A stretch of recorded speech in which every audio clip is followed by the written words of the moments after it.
Hi, welcome back. I hope you found that last demonstration useful. And in this video, we're just going to jump right into another one. All right. Now, this is something that you might realistically do in a session with a client, or it might be the case that the conversation that I had with Karen in the last demonstration, that can actually be something that you might literally center an entire session around. 45 minutes or an hour, sometimes a little bit longer. So what I would generally do, I would follow up with an issue like that, which is focused around the emotion, right? So that last demonstration, we looked at the problem, or what Karen perceived the problem to be, which was angst, anxiety. But what transpired through the session was that anxiety or the feeling isn't the problem. That was Karen's lazy response. Right, so what's the real problem? Just how I feel. No, it's not. The real problem is actually Karen's relationship with uncertainty. All right, now, not everyone will get this, all right? This is why I want to go this deep with you, because this is when we can start really making some shifts now on a beliefs level, on an identity level. And we're not really focusing on belief change at this stage, but this just kind of naturally flows on from that last conversation. So I just want to build that into this section of the course, even though we've not looked at any belief modifying frameworks just yet. We'll do that in the next section of the course. So, and what we've done now, all right, we've just uncovered the actual A in the ABCDE framework.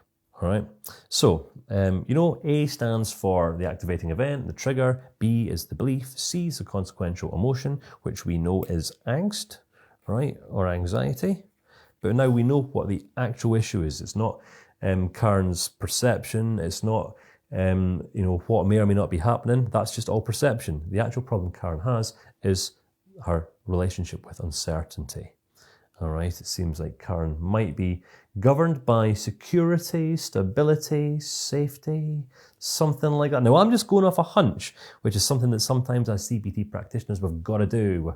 I can't teach you how to go off a hunch, my friend. You've just got to sometimes learn how to go with your gut instinct, all right, and see what happens. That's it. Remember, you can't break people.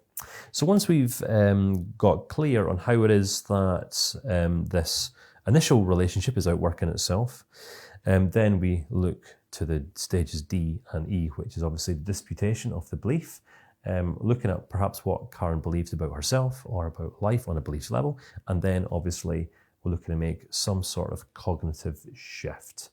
All right, so there's not so much of a question and script that I can give you for this conversation. All I'm doing is I'm just working through the A, B, C, D, E, and I'm not really gonna move on from A to B, B to C, C to D, D to E until we've explored this aspect of Karen's experience from multiple perspectives and multiple angles.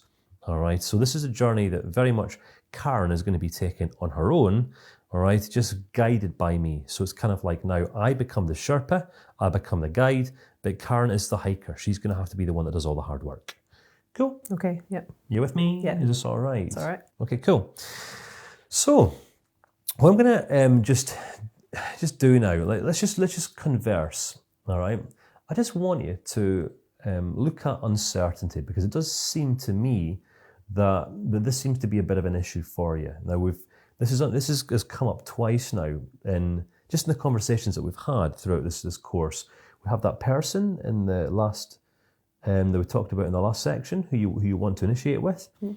Just out of interest, incidentally, have you initiated anything yet? Because we had that conversation 3 days ago. Yes, yeah, and she said yes. She said yes to meeting. She said yes to meeting. She's going to come back to me with some dates. So. Well, I thought I was catching you out there. I didn't realise you'd actually initiated that. So that's a win. That's a success. Congratulations, wife. Well done. So you initiated with this person. Yeah. She's getting back to you with some dates. Yeah. It's quite lighthearted, quite informal. I just sent her a message and quite informal. She came back to me. So. Oh well, that's progress, isn't it? So we've made progress in one area of life. Let's see if we can make progress in all areas of life by dealing with this issue and this problematic relationship that you have with uncertainty.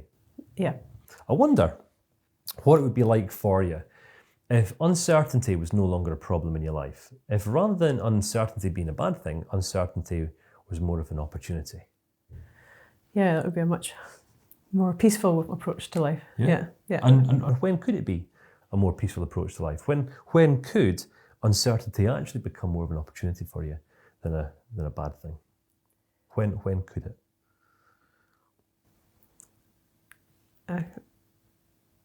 Right away, yeah.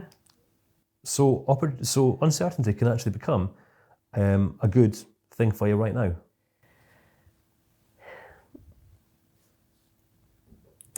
I know it's a process. Like I'm getting a little bit more comfortable at doing things that I feel uncomfortable in or feeling uncertain. Yeah.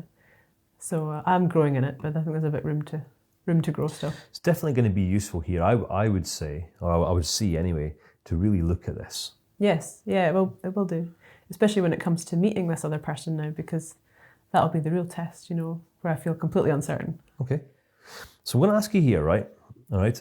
As human beings, we're all meaning-making machines, all right? So I want you to close your eyes for a second and focus in on uncertainty, all right? Yeah. Uncertainty.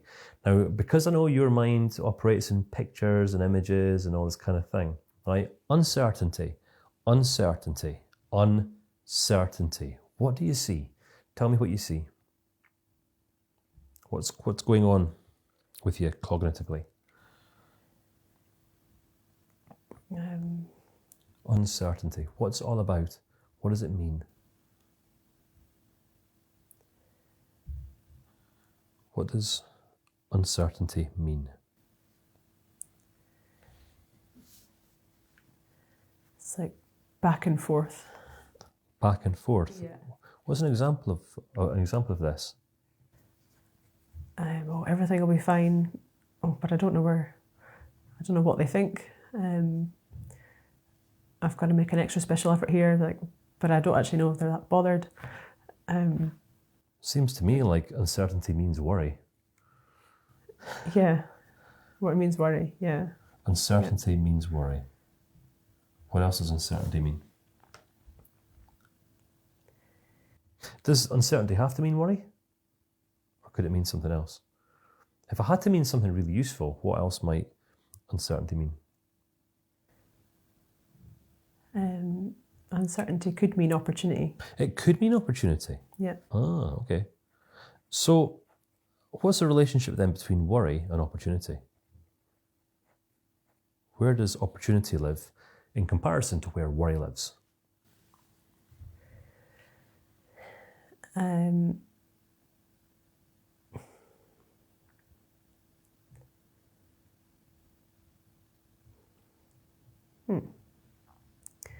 That's the kind of response that you want. You've asked a really good question when you get a Yeah. So, worry is completely counterproductive to opportunity. It distracts from it. So, if there was a spectrum, worry lives at one end of the spectrum, opportunity lives at the opposite. At the other end. Oh, yeah. Interesting. Okay. So if you are living at one end of the spectrum with worry, what are you missing out on then? I'm missing out on all the opportunity at that end. Opportunity for what? What do you see? For what specifically? Opportunity is very, very broad, isn't it? So what specifically? Opportunity for what? It's, on one hand, that opportunity that all going well, there'll be a great connection there, but also that even in the midst of uncertainty, there's opportunity for me to manage myself well and grow through it, regardless of the other person's response. To grow in awareness, self-management, self-regulation, all this kind of thing. Yeah. The 5 levels of awareness that we looked at just a few videos ago. Yeah. With Ulrich. Yes. Yeah. Okay. Interesting. Okay. So we have this trigger in our life, don't we? We seem to have this trigger, uncertainty. All right. And we're looking at this trigger now. At one end of the spectrum, uncertainty means worry. At the opposite end of the spectrum, it means opportunity.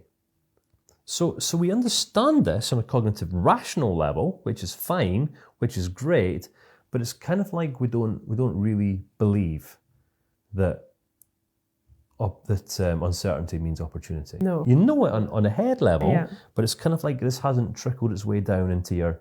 I'm not living from that. You're not no. living from there. So there's a bit of an incongruence here, isn't there, between your theology and your behaviours? Yeah, I see Isn't that. there? Yeah. Do you see that? You see the difference now? And this is what we wanted to do, because I would suggest that this is actually where the problem lies. So you know better, you know how to play a better game than what you're playing. And this seems to be catching you out just a little bit. Yeah.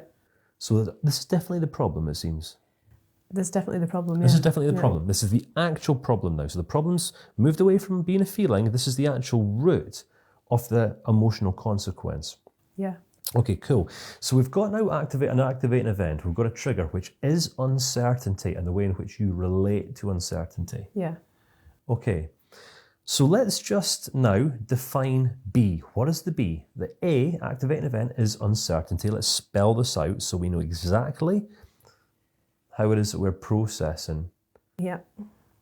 What is it that you are believing, or you must believe, about uncertainty that results in you consequentially jumping right into a place of angst or worry when you're presented with it? Yeah. What is it you must believe? That uncertainty is a bad thing. It should be avoided. And why? There's a reason for this. Remember, when we're young, we'll say things as, good or bad. But when we start developing in our thinking, there's got to be a reason why a thing is bad. Yeah. So let's just not look at it being bad. Let's look at why it is that you've decided that uncertainty is so bad. What's the reason? When did you learn? I remember when I was young, a lot of worrying things happening all in close concession. I lost my dad when I was quite young at 7. So you lost your dad when he was 7. Yeah. When I Okay. was 7. Yeah. When you were 7. And then following that, like my younger sister became unwell with a tumour and different grandparents died and stuff. And there was a lot of big changes and worrying life events where it wasn't just like worrying that the worst case scenario might happen. It actually happened. So I do associate uncertainty with the worst case scenario will happen. Because in the past, the worst case scenario did happen. Yeah. So it seems that this might be what causes you to kind of freeze and not take action. Yeah. Kind of just waiting for the worst case scenario to eventualise. Yeah. It's kind of like you're just waiting for it to happen. So it's not like you're worried about it happening. It's kind of more like you're perhaps waiting for it to happen. I'm just wondering what the distinction is inside of your mind now, because it's important we get crystal clear. Are you actually worrying about this thing happening, or are you waiting for it to happen? What's the difference?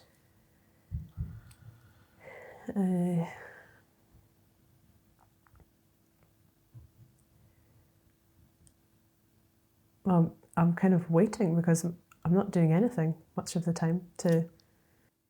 So you're waiting. I'm not actually focused on the worry unless I'm... we're having a conversation now about meeting up with this person, but if I wasn't focused on that, I wouldn't be worrying or thinking about her. Okay. It's... a lot of the time, it's probably more inaction in case of the worst case scenario, like... Kind of like apathy. Kind of like apathy, yeah. Apathy. Yeah. Apathy in anticipation of the worst case scenario just happening. So we're just waiting for it. So what part of thinking is it you would say then has become a habit for you? I mean, how would we define this? Would we define this as catastrophic thinking, maybe? Because when, obviously all these, some people died back when you were young, that's quite catastrophic, it is. That's worst case scenario actually happening. But life's about the ups and the downs. Sure. Everyone's on their way out, aren't they? So we know that, for example, being judged or being misunderstood or something like that. That's not really catastrophic, but sometimes we can act and behave as if it is, Yeah. can't we? Yeah. It's the same response, even though the outcome is far, far lesser than what something truly catastrophic would actually be. Yeah. Yeah. But it's like a learned response, isn't it? Like a learned response, like a habit. Yeah. I can see you're right, like it is catastrophic because something of that scale, worrying about whether someone is taking a dislike to me or not, isn't the same as Someone dying or losing, or the worry of someone being unwell or whatever. That's it. Good. Now, this is how we want to start bringing life into perspective now, all right? So we want to look at this, we're going to call it a cognitive distortion. It's a catastrophic way of looking at life. Your expectations seem to be catastrophic. You're expecting catastrophes to happen. Worst case scenario. This seems to be your default mode, which seems to be triggering this emotional angst response that deems you what?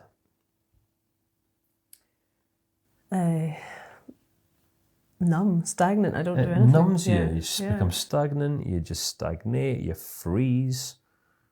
And then sometimes,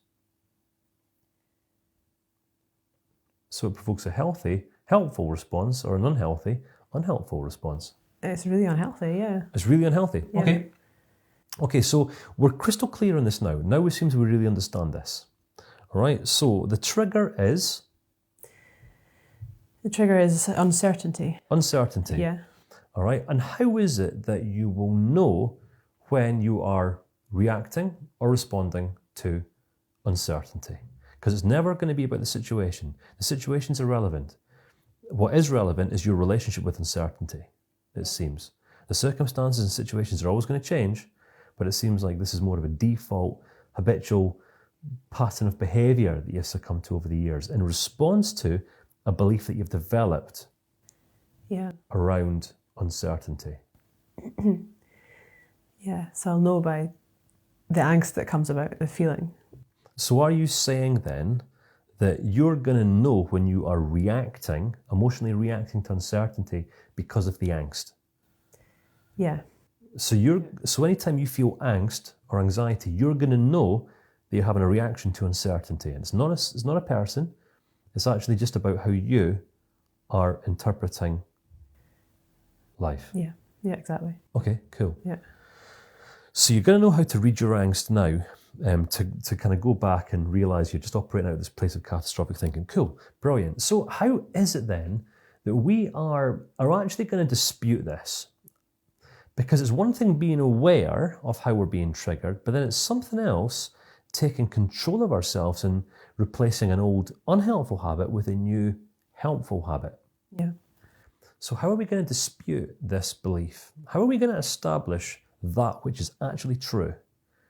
Because it seems like you won't have a problem subscribing to the assumptions and the worst case scenarios that you're conjuring up in your mind, but would it be more useful to actually establish what's actually true instead? What's likely? Yes. And how are we going to do this? How would you say this is going to be possible for you? What process are you going to have to now go through? The process of correcting myself when... And how specifically do you do that? How are you even going to catch yourself out? How are you going to really become aware of yourself on this level? Because it seems that this approach to life isn't just coming at the cost to you, but it's actually coming at the cost to many other people that you know as well. It is, yeah. And that's quite catastrophic. Well, it is, especially because I'm talking about wanting to develop my intimate relationships. And they're always going to start out as uncertain. Yeah, I'd say so. So it's quite important, yeah. It's important. Yeah. So we can say this is an important goal. This is something that we really want to master now. Yeah. Okay, so if you now focus on truth. Yeah. The truth is that... What's going to be a more helpful or healthier way to look at uncertainty? So what's a better way of looking at uncertainty? Uncertainty is part of life. It's I'm never going to know where I stand with people all the time, especially if I want to change and get new people in my life. Now, it's fine knowing that, that's your theology, but how's this going to actualise? How's this going to change something? So we don't just want to be paying these insights a lip service. If these insights don't manifest themselves in actual shifts in behaviour, nothing's changed. Yes, yeah. So what? You understand this, which is great, but so what?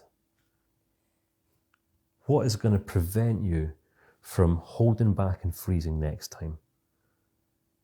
Because if you just freeze next time, then nothing's changed. Yeah. In our time, this conversation is pointless. So what is the question? How must you relate to uncertainty moving forward? How must you? We don't want any positive thinking here. No nice ideas are going to cut the grade. I can see that by actually making the decision that I'm going to tackle uncertainty head on, like actually be more proactive about it. More proactive. Now, this is what we're looking at here. What we're actually talking about here is resetting your default mode. Yeah. So having a nice idea and feeling all warm and fuzzy, that's not going to cut it. No way. All right? This is about you really putting some effort in, working hard, and going against your own grain. Yeah. Isn't it? Going against my normal. This isn't going to happen by just having to change your mind. You've actually really going to have to push. You're going to have to take action. Take action here. So what's the action then? Next time this angst comes about in you, this is your telltale sign. So the angst becomes the warning sign. Yeah. How now do you respond to the angst? I'll just intervene here for a second, so it'll take a few seconds to think about. I just want to share it at home and say that this is how we really want to guide our clients. Because sometimes if a client isn't used to really proactively pushing themselves on a cognitive level like this, we're just here as a guide, all right? Just to keep them focused and help them to picture inside of their mind how it is that they must respond to the consequences moving forward.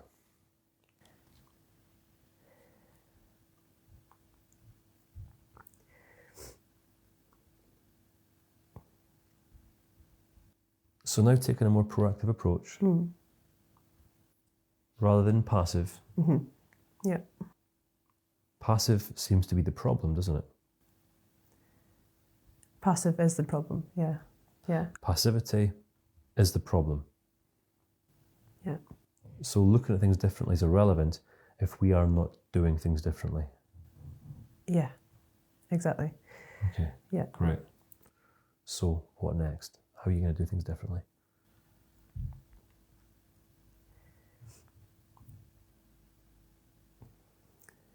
So for example, like with this new person that I talked about before,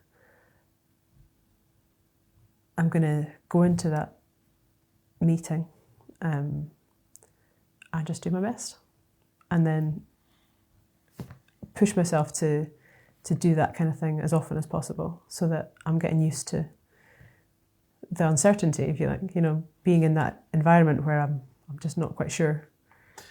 It seems like the uncertainty is still going to be there, though. It will, but I think I'll be able to make peace with it through the process of just practicing being around people or situations where I'm uncertain of where I stand. And I wonder if there was like a really, really proactive approach you could take, an even more proactive approach than this, what might it be? Something that might even demand just a little bit more from you. A bit more effort.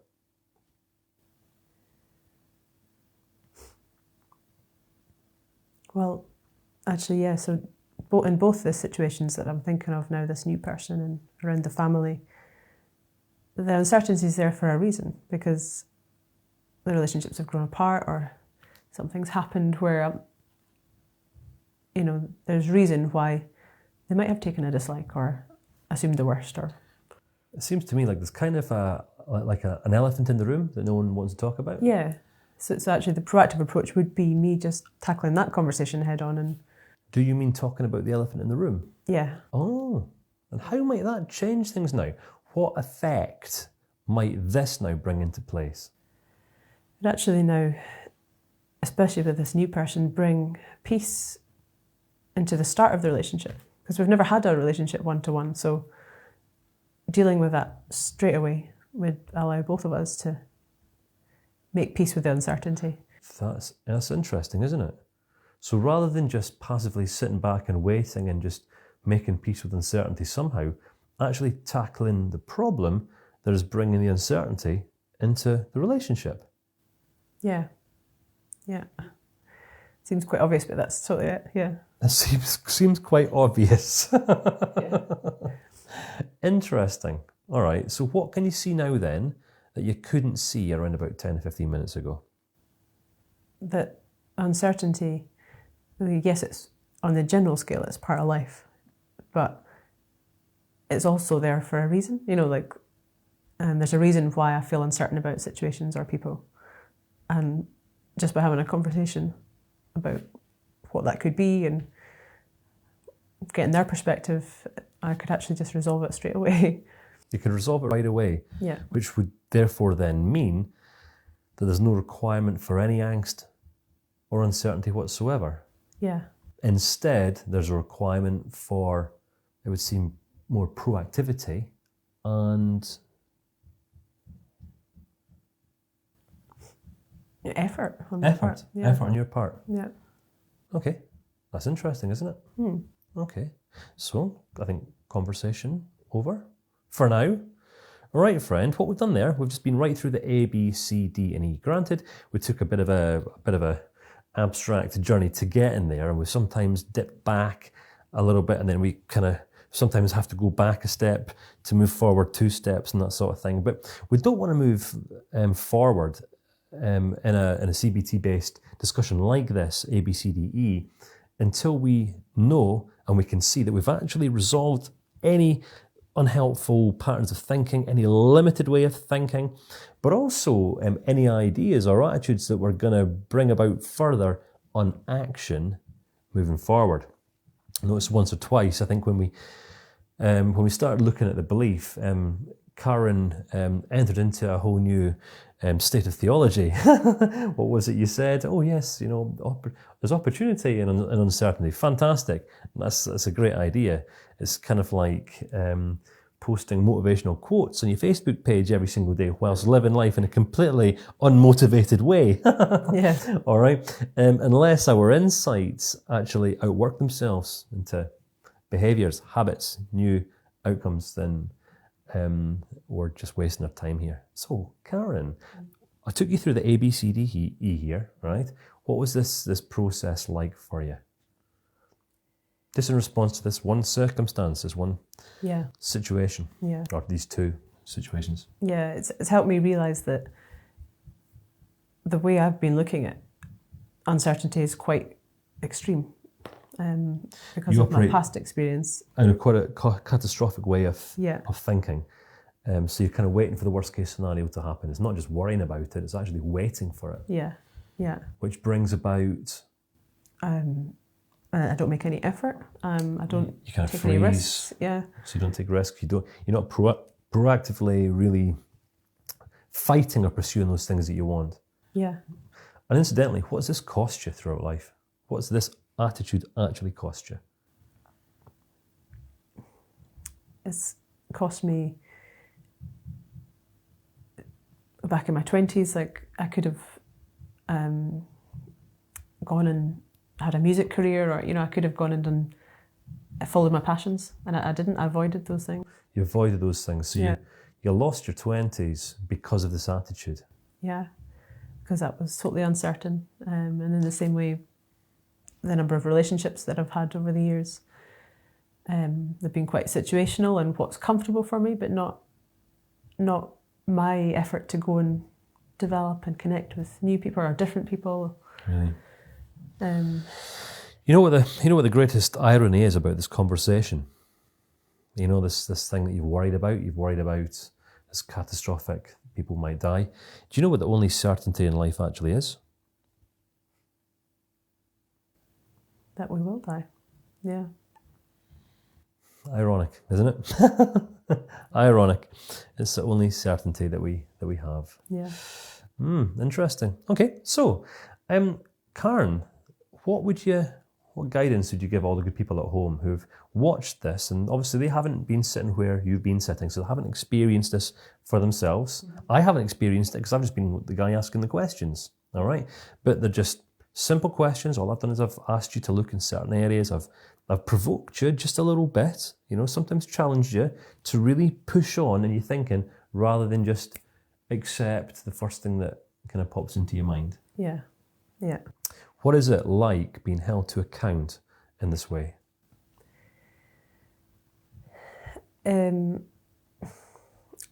It's actually really good. Like having the... Is it easy?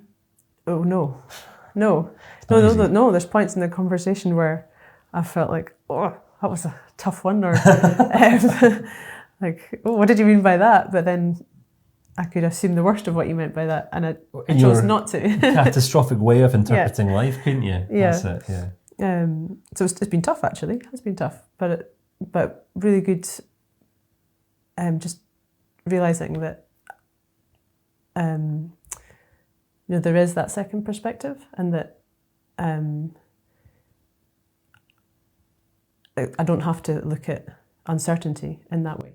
You can look at uncertainty as opportunity. It could be opportunity, yeah. Rather than catastrophe. Yeah. A much more balanced way. And that brings me peace. That brings you peace. Yeah. And peace is quite opposite from angst, isn't it?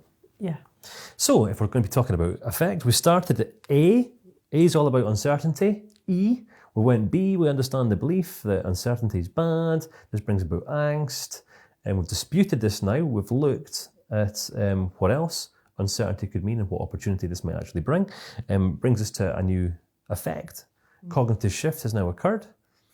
What's changed? In a few words, what has actually changed, if anything?